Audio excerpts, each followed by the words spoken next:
Hello everyone, welcome to all of you in exam guru. दोस्तों, इस वीडियो में हम लोग Indian Air Force Y group exam के लिए जीके का एक कंप्लीट सेट सॉल्व करने वाले हैं। इसी तरह के वीडियोज मैं अभी से लेकर एग्जाम तक डेली बेसिस पर एक अपलोड करूंगा और अगर आप इन सारे वीडियोज को देख लेते हो तो एग्जाम में एक भी जीके का ऐसा क्वेश्चन नहीं आएगा जो मैंने आपको यहाँ पर वीडियो में ना सॉल्व करवाया हो। इसके अलावा दोस्तों, जितने भी लेक्चर्स मैं ले रहा हूँ उन सभी का PDF आपके फ़ोन में सेव होना बहुत ज़रूरी है, ताकि जैसे ही एग्ज़ाम नज़दीक आए तो आप उन सारे PDF का एक साथ में रिवीजन कर पाओ। आज के लेक्चर का PDF आप examgurujob.com से डाउनलोड कर सकते हो। इस PDF का डायरेक्ट लिंक मैंने वीडियो के डिस्क्रिप्शन बॉक्स में दे दिया है, तो वीडियो देखने के बाद आप वहाँ से इसे डाउनलोड कर लेना। साथ में दोस्तों, जिन लोगों ने अभी तक टेलीग्राम ग्रुप को ज्वाइन नहीं किया है तो लिंक मिल जाएगा वीडियो के डिस्क्रिप्शन बॉक्स में, उसे भी आप लोग जरूर ज्वाइन कर लें।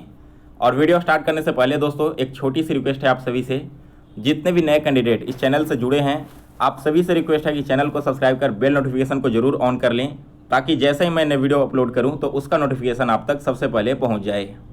चलिए दोस्तों, अब आज का लेक्चर शुरू करते हैं। तो देखिए, आज का पहला क्वेश्चन है, who is the chief director of the government during the president. यानी कि दोस्तों, जब राष्ट्रपति शासन लागू हो जाता है किसी राज्य में तो उस राज्य का संचालन किसके द्वारा किया जाता है। हमारे साथ आप भी सारे क्वेश्चंस का करेक्ट आंसर कमेंट बॉक्स में बताते चलिएगा और वीडियो के लास्ट में हमें बताइएगा कि आउट ऑफ 25 क्वेश्चंस आपने आज कितने क्वेश्चन सही किए हैं। दोस्तों, जब भी किसी राज्य में राष्ट्रपति शासन लगा दिया जाता है तो वहाँ का जो शासन प्रशासन है वो चला जाता है गवर्नर के हाथ में, यानी कि राज्यपाल के हाथ में। सी ऑप्शन इस क्वेश्चन का करेक्ट आंसर है। आगे बढ़ते हैं अगले क्वेश्चन की ओर। तो नेक्स्ट है हमारा question number 2, who was the first speaker of Lok Sabha. दोस्तों, यह क्वेश्चन आपके 2019 में और 2020 में दोनों ही साल एयरफोर्स वाई ग्रुप एग्जाम में पूछा गया है। लोकसभा के पहले स्पीकर का आपको नाम बताना है, तो इनका नाम था दोस्तों गणेश वासुदेव मावलंकर, यानी कि सी ऑप्शन इस क्वेश्चन का करेक्ट आंसर है। इसके बाद अगला क्वेश्चन है 3 number, in which state of India largest waterfall जोग फॉल्स लोकेटेड। दोस्तों, जोग जलप्रपात भारत का जो जलप्रपात है वो किस राज्य में स्थित है। यह जलप्रपात स्थित है भारत के कर्नाटक राज्य में। दैट मीन्स कि ऑप्शन डी इस क्वेश्चन का करेक्ट आंसर है। नेक्स्ट है इसके बाद question number 4, where is Indian military academy, यानी कि IMA कहाँ पर स्थित है। दोस्तों, इंडियन मिलिट्री एकेडमी यह स्थित है आपके देहरादून में। दैट मीन्स कि ए ऑप्शन इस क्वेश्चन का करेक्ट आंसर है। और दोस्तों, एक और इम्पॉर्टेंट क्वेश्चन यहाँ पर बनता है, NDA यानी कि नेशनल डिफेंस एकेडमी यह कहाँ में स्थित है। तो दोस्तों, यह स्थित है आपके पुणे के खड़गवासला में, तो इसके बारे में भी आप लोग याद रखना। आगे बढ़ते हैं अगले क्वेश्चन की ओर। नेक्स्ट है हमारा question number 5, what causes dengue fever, यानी कि जो डेंगू बुखार है वो किसके कारण से होता है। वायरस के कारण से, बैक्टीरिया के कारण से या फंगस के कारण से। तो करेक्ट आंसर है दोस्तों इस क्वेश्चन का वायरस, या जो डेंगू फीवर है वो विषाणु के कारण से होता है। इसके बाद अगला क्वेश्चन है question number 6, Malayalam is the main language of which state. जो मलयालम भाषा है वो किस राज्य की प्रमुख भाषा है। दोस्तों, मलयालम आपकी केरल राज्य की प्रमुख भाषा है। दैट मीन्स कि ऑप्शन डी इस क्वेश्चन का करेक्ट आंसर है। इसके बाद अगला क्वेश्चन है 7 नंबर, रॉवर्स कप किस खेल से संबंधित है। दोस्तों, रॉवर्स कप यह संबंधित है आपके फुटबॉल से। बी ऑप्शन इस क्वेश्चन का करेक्ट आंसर है। इसके बाद है अगला question 8 number, which is the tallest dam in India, यानी कि भारत में सबसे ऊंचा बांध कौन सा है। और दोस्तों, बिल्कुल सिमिलर क्वेश्चन आपका 2021 में जब जुलाई में एग्जाम हुआ था एयरफोर्स वाई ग्रुप का, तब भी पूछा गया था। और इसका मेमोरी वेस्ट पेपर मैंने आज ही मॉर्निंग में अपलोड किया है, उस समय भी मैंने आपको इस क्वेश्चन को सॉल्व करवाया था। जो सबसे टॉलेस्ट डैम है इंडिया में वो है आपका टिहरी डैम। यह किस नदी के ऊपर बना हुआ है। तो यह बना हुआ है भागीरथी नदी के ऊपर, और किस राज्य में स्थित है तो उत्तराखंड राज्य में। आगे बढ़ते हैं अगले क्वेश्चन की ओर। नेक्स्ट है हमारा question number 9, which part of the body does typhoid affect, यानी कि जब किसी मनुष्य को टाइफाइड होता है तो शरीर के किस अंग को यह प्रभावित करता है। दोस्तों, टाइफाइड इससे प्रभावित होता है हमारा इंटेस्टाइन, यानी कि सी ऑप्शन इस क्वेश्चन का करेक्ट आंसर है। इसके बाद अगला क्वेश्चन है 10 number, what is called fuel of future, यानी कि इनमें से किसे भविष्य का ईंधन कहते हैं। दोस्तों भविष्य का ईंधन कहा जाता है हाइड्रोजन को। दैट मीन्स कि ऑप्शन ए इस क्वेश्चन का करेक्ट आंसर है। इसके बाद अगला क्वेश्चन है 11 number, where is the central drug research institute located? केंद्रीय औषधि अनुसंधान कहाँ में स्थित है? दिल्ली, देहरादून, लखनऊ या फिर बुलंदशहर? तो इस क्वेश्चन का करेक्ट आंसर है ऑप्शन सी, लखनऊ। केंद्रीय औषधि अनुसंधान संस्थान लखनऊ में स्थित है। नेक्स्ट है इसके बाद क्वेश्चन नंबर 12, वेयर इज विजय स्तंभ लोकेटेड? विजय स्तंभ कहाँ में स्थित है? यह स्थित है दोस्तों चित्तौड़गढ़ में। सी ऑप्शन इस क्वेश्चन का करेक्ट आंसर है। इसके बाद अगला क्वेश्चन है 13 number, who discovered blood group? यानी कि रक्त समूह की खोज किसने की थी? दोस्तों इसकी खोज की गई थी लैंड स्टीनर के द्वारा। डेट मीन्स की ऑप्शन डी इस क्वेश्चन का करेक्ट आंसर है। इसके बाद अगला क्वेश्चन है 14 number, what does the saffron colour in our national flag represent? यानी कि हमारी जो राष्ट्र ध्वज होती है इसमें केसरिया रंग किसका प्रतीक है? दोस्तों केसरिया रंग यह प्रतीक है आपके courage and sacrifice, that means की साहस और बलिदान का।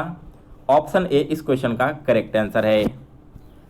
अगला क्वेश्चन है 15 number, what is the tenure of Lok Sabha? यानी कि लोकसभा का कार्यकाल कितने वर्षों का होता है? यह होता है दोस्तों आपके 5 वर्षों का। जिन लोगों ने मेरा मॉर्निंग वाला वीडियो देखा होगा जिसमें मैंने एयरफोर्स का previous year question paper solve करवाया है 2021 का, उसमें भी मैंने आपको बताया था कि राज्यसभा का कार्यकाल कितना होता है। यह एक क्वेश्चन पूछा गया था और उसी क्वेश्चन के साथ मैंने आपको यहाँ पर लोकसभा के बारे में भी फैक्ट बताए थे। तो दोस्तों क्वेश्चन के साथ साथ जो इंपॉर्टेंट फैक्ट्स मैं आपको बताते चलता हूँ उसे भी आप लोग बिल्कुल ध्यान से समझना, क्योंकि कई बार क्या होता है ना कि आपके डायरेक्ट क्वेश्चन न देकर उनसे रिलेटेड कुछ फैक्ट्स पूछ लिए जाते हैं। इसलिए मैं यहाँ पर जितने भी क्वेश्चंस बता रहा हूँ उसे तो आप सभी को याद करना ही है। इसके अलावा जो एक्स्ट्रा फैक्ट मैं आपको साथ में बताते चलता हूँ उन सभी को भी आप लोग नोट डाउन करते चलना। तो एक बार फिर से यहाँ पर देख लो, लोकसभा का कार्यकाल होता है 5 वर्षों का और राज्यसभा का कार्यकाल होता है 6 वर्षों का। इसमें आप लोग कन्फ्यूज मत होना। इसके बाद है अगला question 16 number, which is the busiest commercial river in the world? यानी कि विश्व की सबसे व्यस्त व्यापारिक नदी कौन सी है? इस नदी का नाम है दोस्तों राइन। दैट मीन्स कि ऑप्शन सी इस क्वेश्चन का करेक्ट आंसर है। इसके बाद अगला क्वेश्चन है 17 number, in the memory of which victory did Akbar get the बुलंद दरवाजा? यानी कि दोस्तों विजय स्मृति में, किस विजय स्मृति में अकबर ने बुलंद दरवाजा का निर्माण करवाया था? तो जब उसने गुजरात पर विजय प्राप्त किया था तब आकर वापस उसने बुलंद दरवाजा का निर्माण करवाया। अगला क्वेश्चन है 18 number, in which year Jana Gana Mana was adopted as the national anthem of India? Jana Gana मन को भारत के राष्ट्रगान के रूप में किस वर्ष अपनाया गया था? यह अपनाया गया था दोस्तों 1950 ईस्वी में। इसके बाद अगला क्वेश्चन है 19 नंबर, during whose reign Buddhism split into 2 parts, Hinayana and Mahayana? यानी कि दोस्तों किसके शासनकाल में बौद्ध धर्म 2 भागों में विभक्त हो गया? पहला भाग था हीनयान एंड दूसरा था महायान। तो यह जो विभक्त हुआ था दोस्तों यह हुआ था कनिष्क के काल में। सी ऑप्शन इस क्वेश्चन का करेक्ट आंसर है। अगला क्वेश्चन है 20 number, women's day is celebrated every year on 13 February in which memory? यानी कि प्रत्येक वर्ष किसकी स्मृति में हम 13 फरवरी को महिला दिवस मनाते हैं? यह मनाया जाता है सरोजनी नायडू की याद में। सी ऑप्शन करेक्ट आंसर है। अगला क्वेश्चन है 21 नंबर, beating the retreat is related to? Beating the retreat क्या है दोस्तों? यह किससे संबंधित है? तो यह संबंधित है आपके गणतंत्र दिवस से। सी ऑप्शन इस क्वेश्चन का करेक्ट आंसर है। अगला क्वेश्चन है 22 number, who is the author of the book Bharat दुर्दशा? भारत दुर्दशा एक पुस्तक है, आपको बताना है कि इसके लेखक कौन हैं। तो करेक्ट आंसर है ऑप्शन ए, भारतेंदु हरिश्चंद्र ने भारत दुर्दशा नामक पुस्तक लिखी है। इसके बाद अगला क्वेश्चन है 23 number, what is the name of the autobiography of hockey magician major Dhyanchand? Major Dhyanchand जो कि हॉकी के जादूगर कहे जाते हैं, इनकी ऑटोबायोग्राफी का नाम क्या है? दोस्तों इनकी जो ऑटोबायोग्राफी है इसका नाम है गोल, यानी कि बी ऑप्शन इस क्वेश्चन का करेक्ट आंसर है।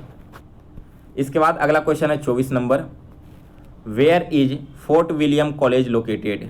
फोर्ट विलियम कॉलेज यह लोकेटेड है दोस्तों कलकत्ता में। बी ऑप्शन इस क्वेश्चन का करेक्ट आंसर है। अगला क्वेश्चन है 25 number, who is the father of computer. Computer का पितामह किसे कहा जाता है? तो यह कहा जाता है दोस्तों चार्ल्स बेबेज को। इसी तरह से रिलेटेड आपके मॉडर्न कंप्यूटर का फादर पूछ लिया गया था जब 2021 के जुलाई में एग्जाम हो रहा था हो। दोस्तों यहाँ पर मैंने आपको 25 क्वेश्चन करवाए हैं। अब एक लास्ट क्वेश्चन आप सभी के लिए है जिसका करेक्ट आंसर आपको कमेंट बॉक्स में देना है। सॉरी, यहाँ पर सभी ऑप्शंस के करेक्ट आंसर टिक आउट किए हुए हैं। तो लास्ट क्वेश्चन में भी मैं आपको एक सॉल्व करा देता हूँ। Which country is the largest producer of sugar cane, यानी कि गन्ना उत्पादन में किस देश का पहला स्थान है? आप हमें कमेंट करके बताना। इसके अलावा दोस्तों अगर आपको आज की लेक्चर पसंद आई हो तो इसे लाइक करें और ज़्यादा से ज़्यादा लोगों तक सभी ग्रुपों में इसे शेयर करें। साथ ही में दोस्तों जाने से पहले इस चैनल को जरूर सब्सक्राइब कर लें ताकि नेक्स्ट वीडियो में जैसे ही अपलोड करूं तो उसका नोटिफिकेशन सबसे पहले आप तक पहुंच जाए। शाम में मिलते हैं फिर से एक मैथ्स के लेक्चर के साथ। तब तक के लिए जय हिंद, जय भारत।